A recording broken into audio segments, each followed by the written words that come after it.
look who's walking in. Uh-oh. Dressed very sharply. Yes. Looking nice. The governor of New Hampshire. You just have to put on that headset and that microphone there. Governor Sununu. Good morning. Good morning. Oh, my goodness. Hot mic. Hot mic. Thanks for coming by this morning. This is exciting. I heard Charlie here yesterday. He did a phenomenal job. You know, I love Charlie Baker. You guys are cozying up together. I'm glad I could make the 2 and 2 connection. I don't want you to feel like I'm cheating on you or anything. No. You're still my governor. You were cheating on him. See, yes, I was like, as the Italians say, I was like the gubernatorial guma, right? Let's accept that. That's true. I mean, side governor, like Wiggy was saying. Yeah, Wiggy was calling you the side governor earlier. There you go. Whatever works. I thought Charlie did a good job yesterday. I just love that he was in the studio. Are you still suing him? I'm not suing Charlie Baker personally. You're suing the state of Massachusetts. Well, we're making sure that they don't take my taxpayers' money because we don't have such things as taxes in New Hampshire. Yeah, so, that's true. Yeah, that's a great state. Yeah. We were until. We're gonna go there. Here we go. Let's just jump right into it. We're not gonna go. So as a listener, I'm sure you've heard the Jimmy Fund Radiothon. Phenomenal. Over the last few years. It's nice to have you here in person. Absolutely. To be a part of it and talk about the great work that they do at Jimmy Fund and Dana-Farber. Look, we're in New Hampshire, but it affects everyone across New England. I mean, what Dana-Farber does has so much reach. I mean, really across America if you really want to get into it. But citizens come up all the time. You know, we have great hospitals up in New Hampshire, but so many folks. We're so blessed all across New England to be within a couple hundred miles of really the finest healthcare in the world. Yeah. And Dana-Farber sits right at the heart of it in terms of raising money, raising awareness. I'm one of those people that believe cancer is going to be cured. We're going to get there. Hopefully it's in our lifetime. But what they've been able to do with give people quality of life, right? Where instead of it's a 5-year terminal illness, you can live in remission for longer with all the technology and investments that are made. And that's all because of the donations that are happening here. Yeah. It's super, super cool. And so folks in New Hampshire, we rely on it. We count on it. We're blessed to have it. And anything we do to be a part of it and raise some money is pretty cool. Is there, as a governor, is there a way to fix some of the issues that our healthcare system has here in this country? Some of the issues, my goodness. We could spend all day and bore everybody with healthcare reform. But the best, I'm a big believer, the best healthcare is local, right? You got to keep it in your neighborhood. You got to keep it within a driving distance of your home and all that. So when we talk about healthcare, we talk about rural access to care. You know, we want to make sure folks have transportation. We want to make sure that folks, whether you're in Coos County of New Hampshire or you're down in Providence, Rhode Island, you can get to downtown Boston if you have to, if you need that specialization. And it isn't just centralized. So you got to have those access and those doorways. And it isn't just for COVID or you know, for your kids' ear infection. It really is for the more severe things, you know, heart disease, cancer, all these big things, and all the research that happens right here. I mean, I think we almost take it for granted, this metropolis of healthcare, of technology that we are in, that other parts of the world just aren't even close to. Imagine being in the middle of Kansas and having cancer. I mean, nothing against Kansas, but they don't have, you know, Children's Hospital, Dana-Farber, all the quality care that you have here, all the technology, the cutting-edge stuff. It's pretty awesome, and we're pretty blessed to be there. So anything we can do to, you know, make the investment, grow the programs, grow the technologies, and grow the opportunities for these families is super cool. Oh, we finally got legalized gambling. It doesn't start till January, but we finally got it here. Congratulations. I was gonna ask, how do you think we're doing over here? We'll see how that goes. Yeah. We'll see how we're that goes. a little bit further than the last time we saw you, though, towards that goal. Every day you're getting closer. Yes. Good for Inching. you. Good for you. Inching. Congratulations. Yeah. When your legislature screws it up again, just give me a call. I'll come down and straighten them across out. the border. I'm convinced you come here just to mock the citizens of Massachusetts. Not just to mock, but I'm not going to miss the opportunity. I love Massachusetts. I spent years and years and years here. This is a phenomenal place. It's an economic engine. Yeah. But yes, it's a little, I don't want to call it California, but you know, when you have all this amazing opportunity, just leave it to people to take advantage and screw it up. And so, but call it California. Yeah. Well, what that's like, I mean, that's really lost a little bit. But no, look, Massachusetts is great. Boston's great. You know, we're New Hampshire. We always feel like the forgotten stepchild. Yeah. So we're always going to try to tease our big brother, so to say. I mean, and, we go there for booze and fireworks and the beaches. And the beaches. Wiggy loves Hampton. I love it. There you go. You know, so Wiggy's favorite beach. We is have Hampton more Beach. than booze, fireworks, and beaches, but those are pretty darn good too. We're doing all right. You're doing all right. What's your prognostication when it comes to your beloved New England Patriots this season? Oh, we're going to go Patriots first. I thought I was going to have to apologize for my Alex Cora comment That was going to be my next time. question. No, So I got to say this. Do you want it? We're here at Fenway. Do you want to start with that? No. Well, let's start with Patriots first. So do look, you still think that Alex Cora needs to go? No. Okay. I am sorry. All the internet trolls that blew me up after I said Alex Cora needs to be fired. I still look. Last time I checked, we have 5 times the payroll of the Baltimore Orioles. They're 4.5 games ahead of us. We pay the highest ticket prices of anyone in Major League Baseball, and I think there should be some accountability. Yeah, I think you're right. I think we need a quality of product here. Yeah. And I shouldn't have put it all on Alex Cora. That wasn't. But maybe I spoke in hyperbole. But there does need to be. I don't know what it is. Bring in Coach got to be accountable. Well, look, what I was thinking of Roy Hobbs when he called him a 2-bit carny hypnotist when they brought in the sports psychologist in The Natural. Losing is a disease, right? As contagious as bubonic plague. But I don't care what you do.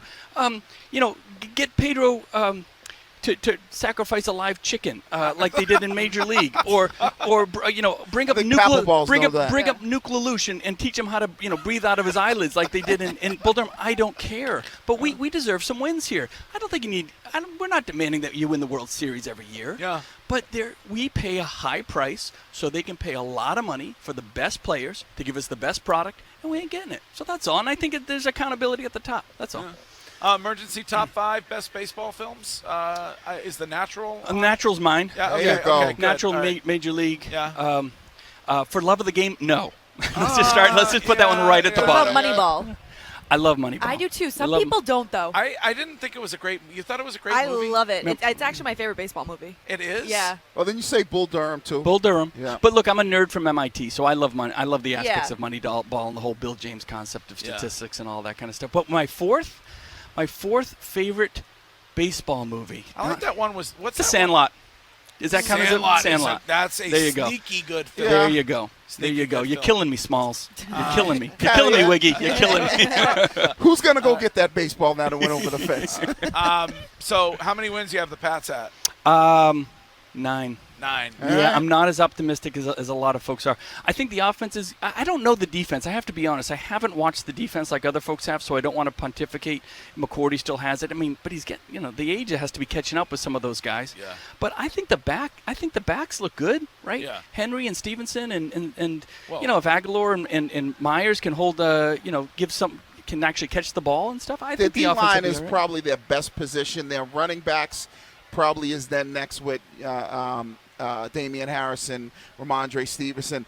Then I think everything else, and their safeties are good. Then it's kind of everything else is who's the corners, who's the wide receivers, what's the O-line look like.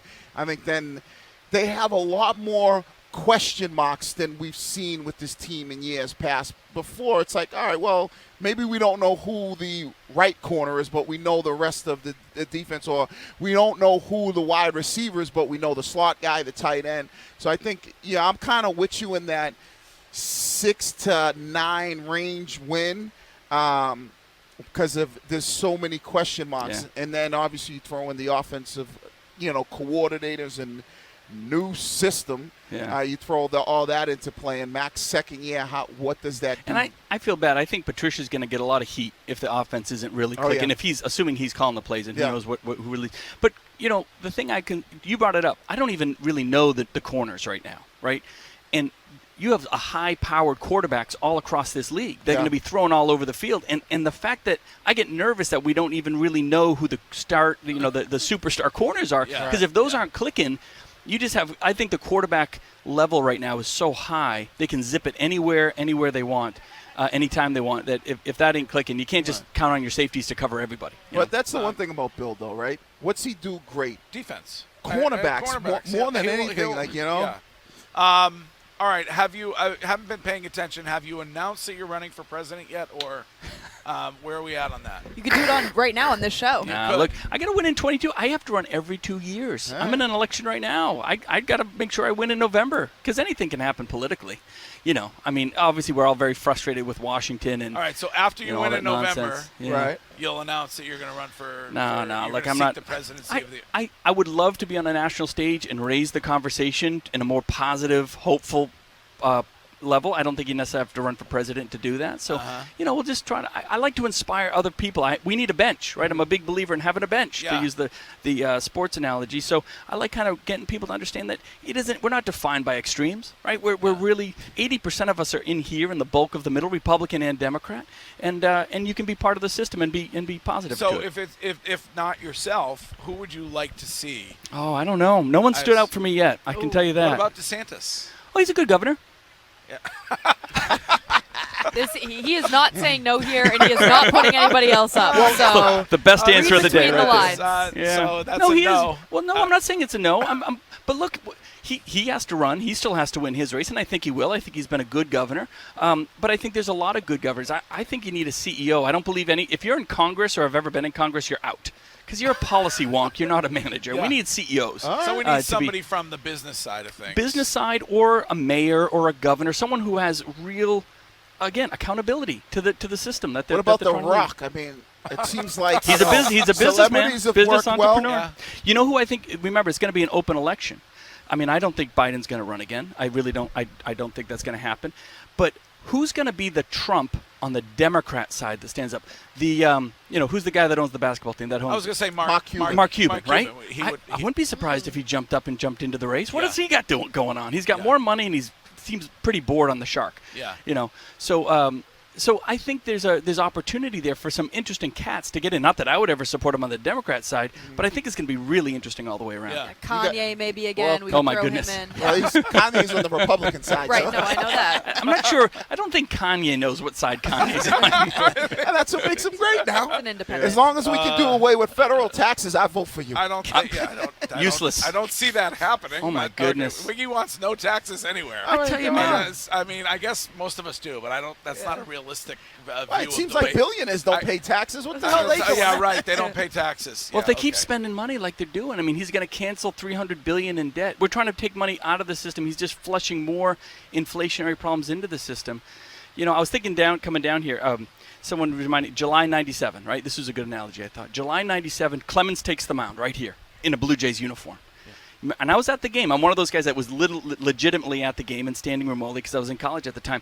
He strikes out the side in the 8th inning, if you remember. He gets 16 strikeouts in that game. Strikes out the side on 10 pitches, right? And as soon as he does, what does he do? He gives that glaring stare to the owner's box. Remember that? That's my stare to Washington right now. What are you thinking? What were you thinking? I love it. And I think America's doing that. I don't care what party you're from. Yeah. The fact that we're just going to arbitrarily make $10,000 per student just magically disappear. I don't even know how he has the power to do that, but they're going to do it. It's nuts, man. And also, I mean, when it comes to college, there are millions of people who worked their way through college, and what are we saying to them when we're forgiving the debt of certain individuals and not everybody? How about the farmer in Nebraska whose kids didn't go to college, and he has to pay off the PhD student in New York City? Yeah. That's insanity. Right? I don't care what party you're from. That's not fair. How about let's start from government before we get to policy. Let's start. We're all going to be fair. Yeah. Right? And this just is grossly unfair. It's not going to get the political benefit he thinks. It's economically a disaster. There's no benefit to it whatsoever. You want to talk inflation. What's the worst inflation in America in 20 years? The cost of college. Why? Because government took over all the student loans and gave them to absolutely everybody indiscriminately. So there was no incentive for a college or university to keep their costs under control because everyone could just get $100,000 in loans. Well, sure. You're basically saying we're the government. Here's an open check. You charge whatever you want for college, and we'll cover everybody on. There you go. Yeah. That's exactly what happened. And now they're just going to write it off, right? It's like whitewashing money into the college system. It's crazy, man. Well, I am so appreciative that you came down. Of course. Today. No, this is wonderful. We're going to donate money. We want more people to donate money. It really matters. And it's not just a Boston thing. It's not even just a New England thing. Folks with cancer all across this country count on Dana Farber to again, raise the money, come up with the solutions, put the nurses and the doctors and the really smart geniuses, all the dorks, if you will, that we count on to get this right for cancer. And I think we're going to do it. I mean, I think there's just huge leaps and bounds in healthcare that are happening all the time. But it doesn't happen without some money. It doesn't happen without people donating a little bit. I'm going to donate blood today myself. So, all right. I mean, we're going to make a donation to the Jimmy Fund here. I'm going to do what I fear the most, which is needles, and give some blood up in New Hampshire at the Gail Singer Blood Drive. But there's all different ways in healthcare that you can give back, which is super cool. Well, Charlie's out. You and I are back together. No, Charlie's not out. Yeah, Charlie is your this first has been- wife. no, Charlie's the first. But The first second, love. I mean, the second wife sometimes. I mean, it works better. Well, because you've learned from all the mistakes from the That's first right. one. No, Charlie's That's great, correct. man. I love Charlie Baker. Yeah. He really did a phenomenal job. And you've heard me say it before, I believe just to get political, there's a wave of socialism that is going to break over Massachusetts without Charlie Baker holding it back. He's done a phenomenal job. He really has. And that's not going to be good for Boston and Massachusetts, which means it's probably not good for New England as a whole. But, we just hope that some sensibilities kick in. We'll see what happens. Well, while you're down here, take a look at all the bike lanes that we have that you don't have in New Hampshire. I will map them out. Right. You'll experience the traffic while you're here. Governor Sununu, great to see you. Thank you, guys. Good luck, and thanks for doing everything you're doing for All right. Dana-Farber. Thanks for coming by this morning. It's day number 2 of the WEEI Jimmy Fund Radiothon, and we are at Fenway Park. We'll be